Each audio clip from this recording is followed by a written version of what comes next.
Régent, t'es salué, mon ami. Bonjour. Comment tu vas? Ça va.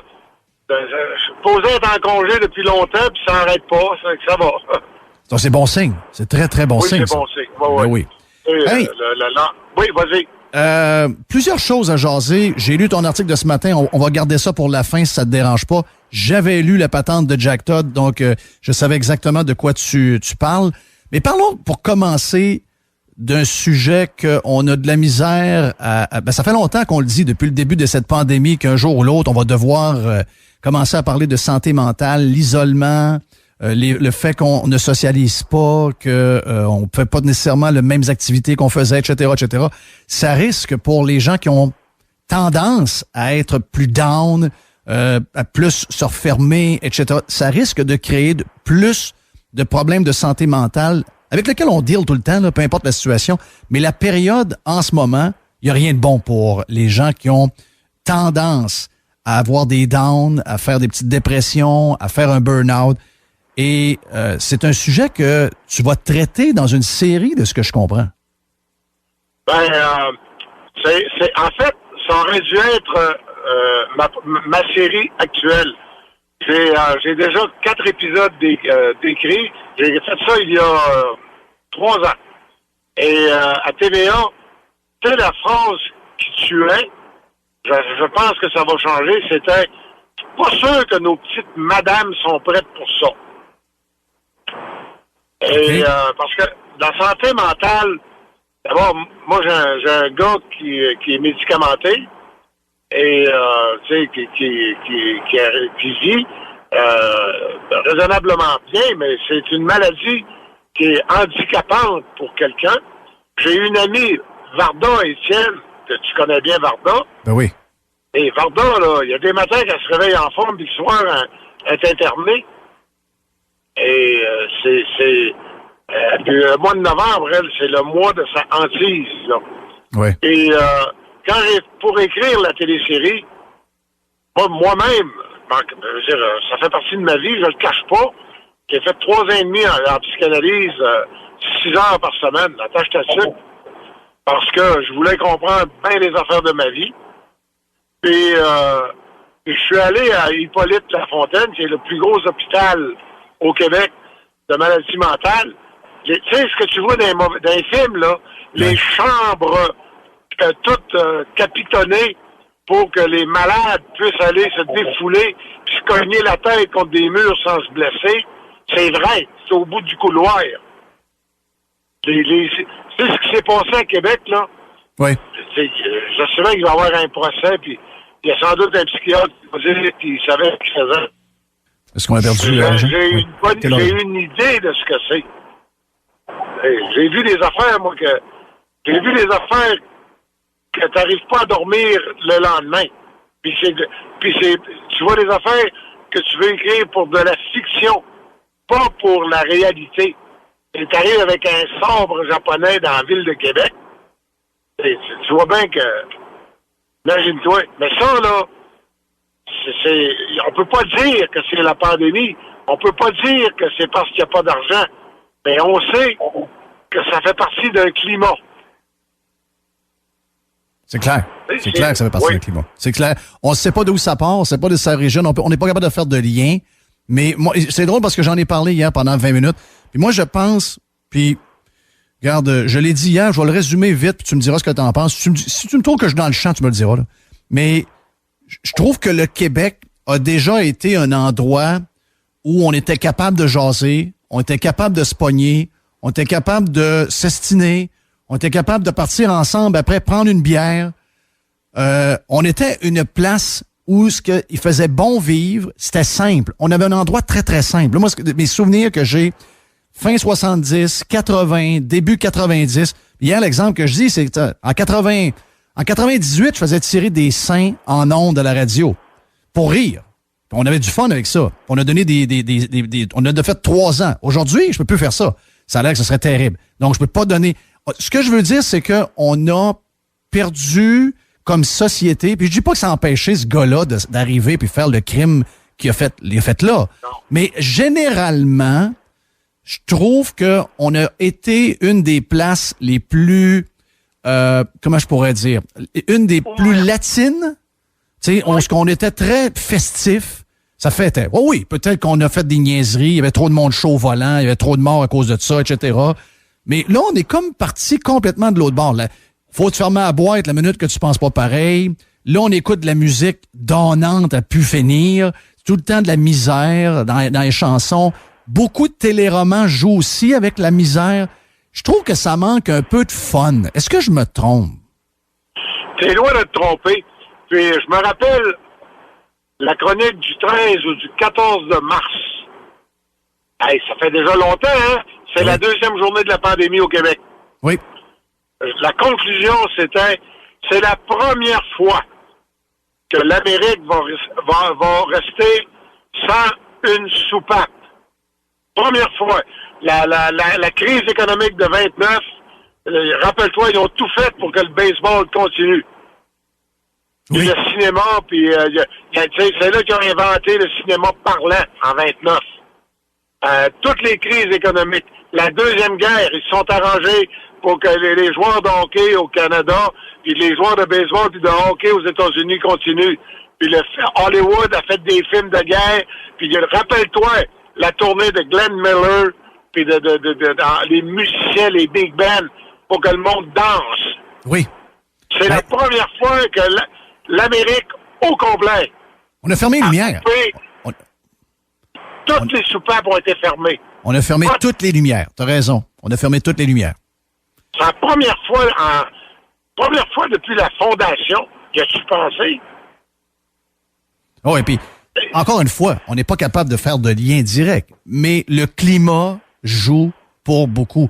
Hey, Régent, tu me dis que toi, tu as consulté. Pour les gens qui filent pas, c'est quoi l'élément déclencheur qui... Parce que pour un gars comme toi, là, grand monsieur, populaire, à succès, je veux dire, il doit y avoir une démarche pareille avant que tu décides d'aller voir quelqu'un. Ça n'a pas dû être décidé en 24 heures. Tu as dû piler sur ton orgueil, tu as dû te poser la question, est-ce que je fais bien, est-ce que j'ai besoin de ça, etc. Un peu comme quelqu'un qui a un problème de consommation, qui décide d'aller voir ou d'aller dans une cure. Il y a un moment donné, tu as pris une décision. Ton processus est arrivé comment? C'est très personnel, mais je vais te le dire. C'est vraisemblablement 2001, à peu près. Okay. Quand ma mère est morte, je suis allé à Falardeau. Tu sais comment ça fait, là?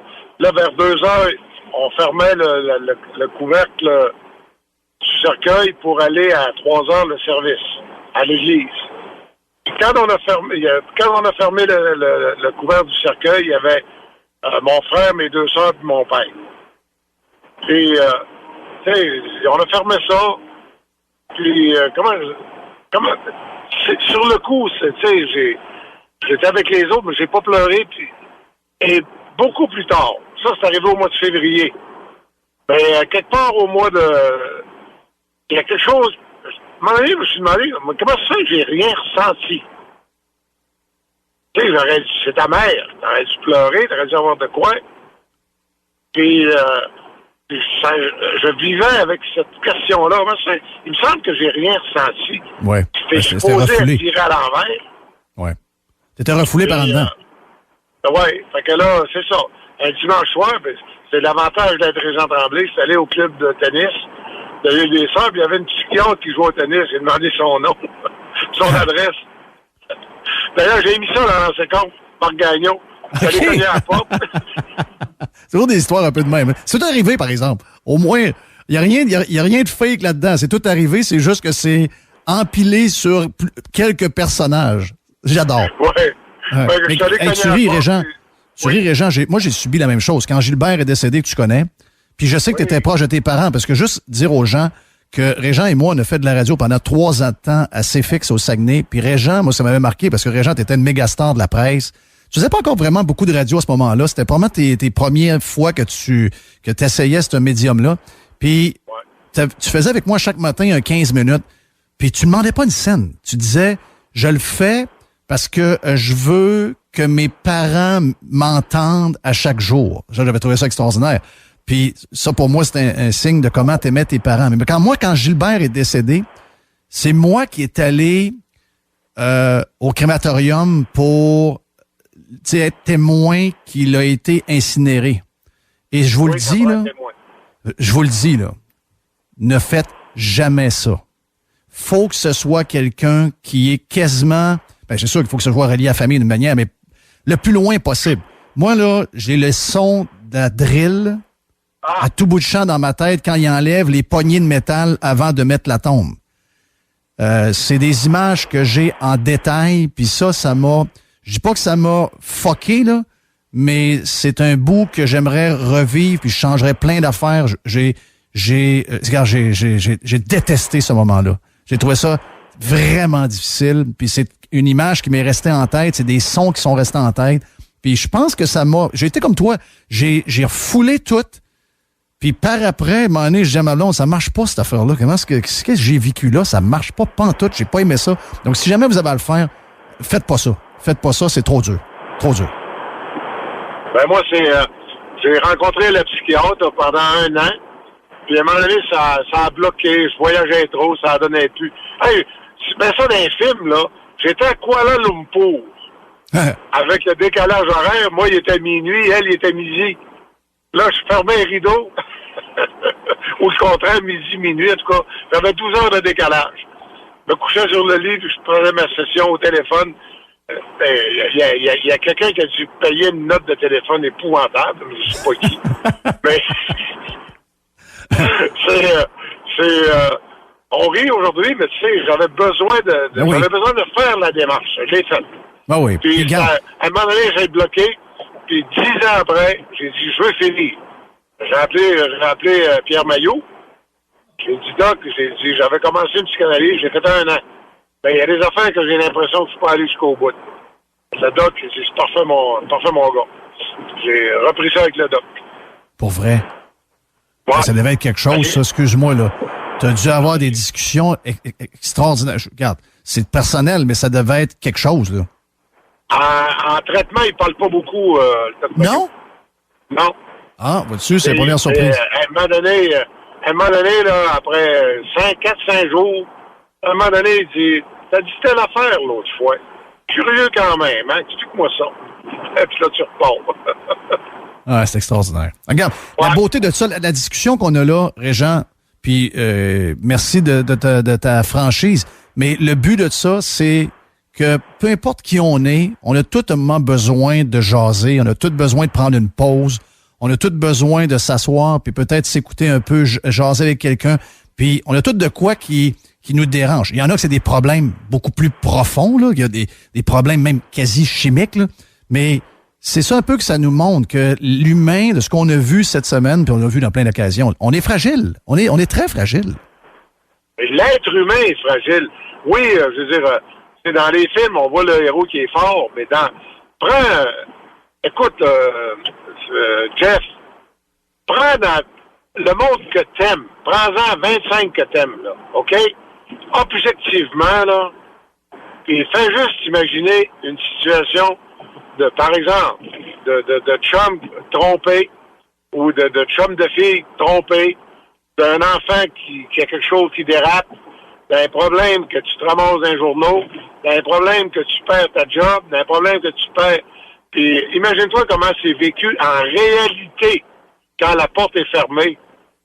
Es-tu sûr que tout le monde est armé? Ben oui. C'est ça. C'est pour ça que oui, il faut brasser, puis en même temps, il faut beaucoup respecter.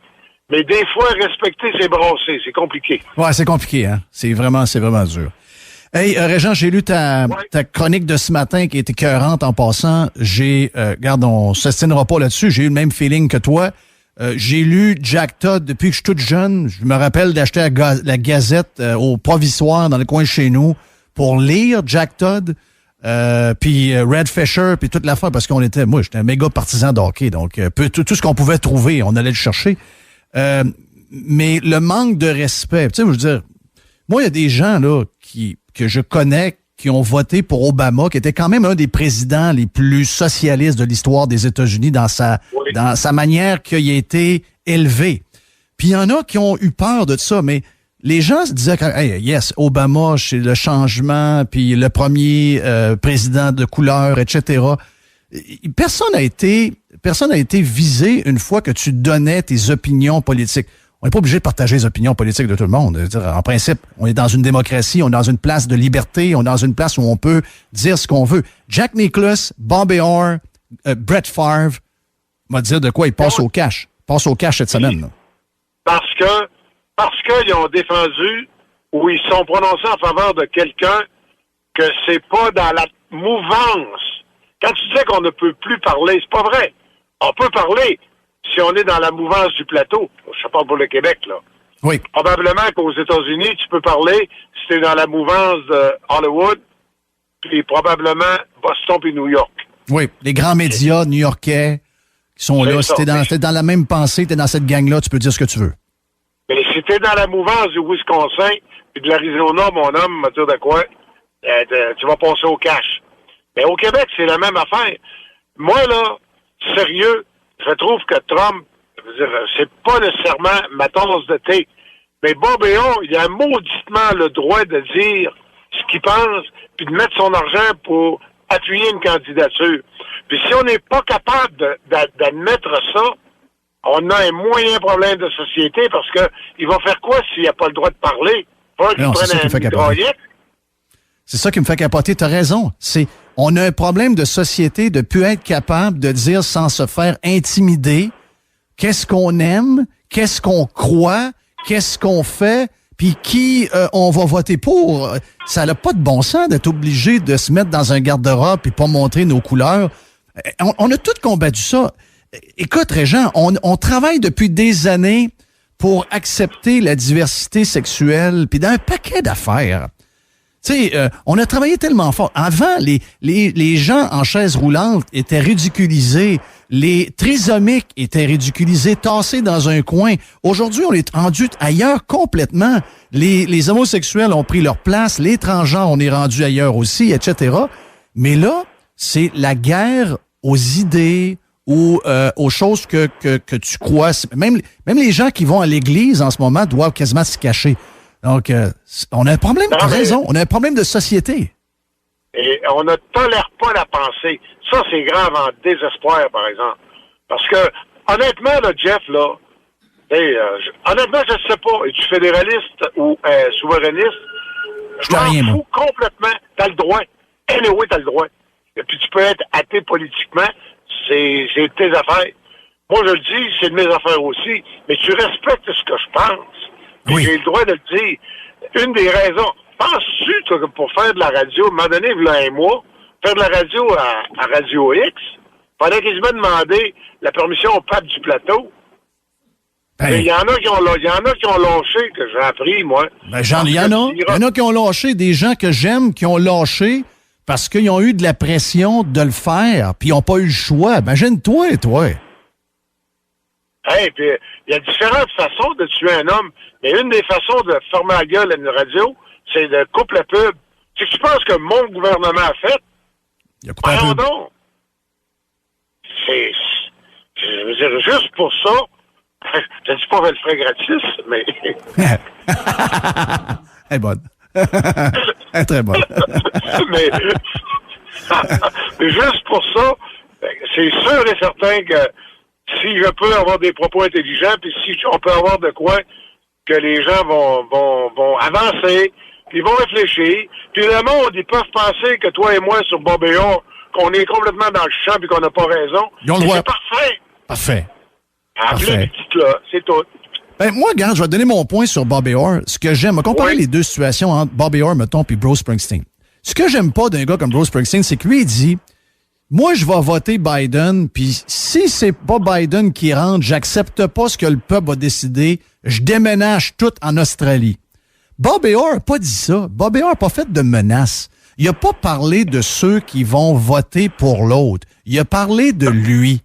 Ça, moi, jusque-là, tu sais, des fois, il y a des gens qui, soit des sportifs ou des chanteurs ou des comédiens, tu le dis, Ouais, pourquoi tu fais de la politique? Pourquoi tu te déplais à 50% des gens qui aiment ta musique? Alors qu'on veut qu'ils disent ce qu'ils ressentent pour une chose ou l'autre. Mais après ça, de l'expliquer puis de dénigrer ceux qui ne sont pas comme lui, c'est le bout où on décroche. Bobby Orr n'a pas fait ça. Jack Nicklaus n'a pas fait ça. Brett Favre n'a pas fait ça. Ils ont tous les droits du monde de faire comme la manière qu'ils l'ont fait. Moi, j'ai vraiment aimé ça. Et comme j'ai aimé ceux qui le font de l'autre côté et qui font pas la morale. Moi, c'est le côté moralisateur qui me dérange. Ben moi, je pense que écoute, il y a 47 millions d'Américains qui ont voté Trump. On va-tu s'entendre qu'il y en a au moins là-dedans 1 million qui sont brillants? Ben, là. On va respecter le million de brillants. Si vous trouvez que c'est des cons, ceux qui peuvent appuyer Trump. Mais en même temps, je veux dire, on peut pas diviser l'Amérique en deux, dire 46 millions de cons, 46 millions de brillants. Pas vrai. C'est pas ça. Ce qui fait... Mais c'est... Je veux dire, sérieux, là.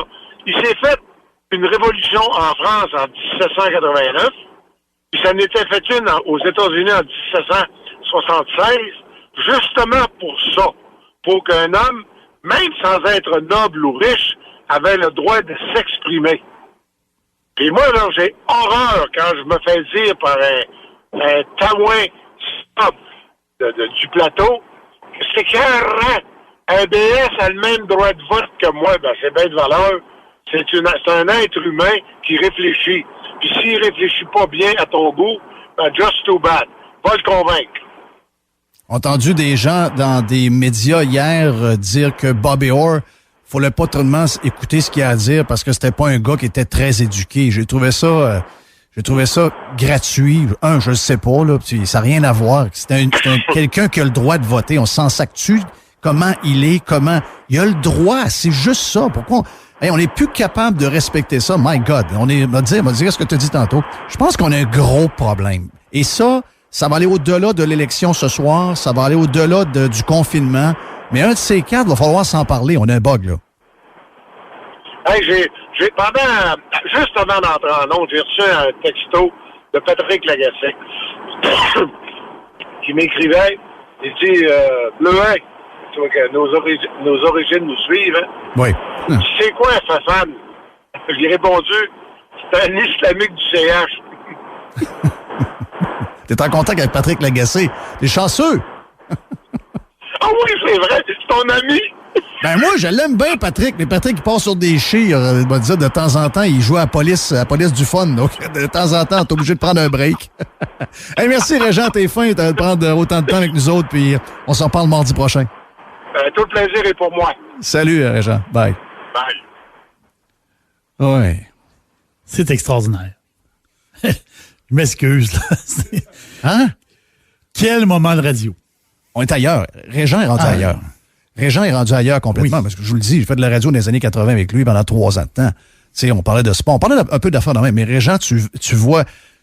J'ai parlé l'autre fois avec Régent un peu tout seul, puis il y a... Je vais vous le dire encore, je l'ai déjà dit pour d'autres, là. C'est un gars qui a eu du succès, qui a ramassé ses affaires, et il est indépendant. Oui. L'indépendance, prenez-la au sens le plus large. De par son statut, puis de sa sécurité probablement financière, que je connais pas, mais je pense qu'il y en a une. Ne vous mettez pas riche pour vous acheter une plus grosse maison. Ne vous mettez pas riche pour vous acheter un char à 100 000. Mettez-vous riche pour, d'abord, subvenir aux besoins de vos proches, puis s'assurer d'avoir une fin de vie décente. Mais le défi, si vous avez le goût d'être riche, c'est d'être libre. Si ça fait pas, tu peux partir. Oui, c'est ça que j'aime de Régent. C'est ça, c'est là où Régent il s'accroche pas à peu près. Hey, on fait une pause, à moins que tu me dises qu'il y a des choses, Dom. Ben, je t'ajoute juste un petit point, parce que Vas-y tu donc. parlais, tu sais, Bobby Orr, faut pas l'écouter parce qu'il n'y a pas d'éducation. Oui. As-tu déjà entendu ça de LeBron James? Jamais. Aux dernières nouvelles, il y a juste un high school. Oui! Il est passé direct du high school à la NBA. Ouais, mais là, il a fait un statement hier qu'il était pro-Biden, donc lui, c'est correct. Donc lui, c'est correct. OK. Oui. Mais il y a personne qui va dire faut pas l'écouter, il n'y a pas d'éducation. Ça n'a pas rapport. Ça n'a pas rapport. Un individu égale un vote, et un individu a le droit de voter pour qui il veut et pour les raisons qu'il veut, etc., etc. Régent a raison. On a un problème. On a un gros problème de société. Puis à un moment donné, il va falloir s'en parler. À un moment donné, il va falloir se faire mettre un psy ou deux dans le milieu de la salle, puis il va falloir se regarder des deux bords, puis il va falloir se parler. On a un problème majeur, puis je sais que c'est qui cause le problème. Régent s'est appelé la gang du plateau, là. Je les ai déjà étiquetés il y a de nombreuses années, la clique du plateau. Ben, on est toujours à la même place, hein. On est toujours avec la même gang qui décide ce qui est bon, qui est pas bon, qui sont les gens qu'on doit considérer, quels sont les trous de cul, etc. Ça, cette affaire-là, il va falloir que ça... Donnons ça à Trump. Ça nous a exposé ce que nous vivons depuis des dizaines et des dizaines d'années. La gang sur le dessus qui regarde le peuple de haut. C'est de toujours. L'élite déteste le peuple. Depuis. C'est pas d'hier. Non, c'est pas d'hier. Il n'y a rien de nouveau là-dedans. Hey, on se fait une pause, on revient dans un instant. Jeff Fillion. Radio X.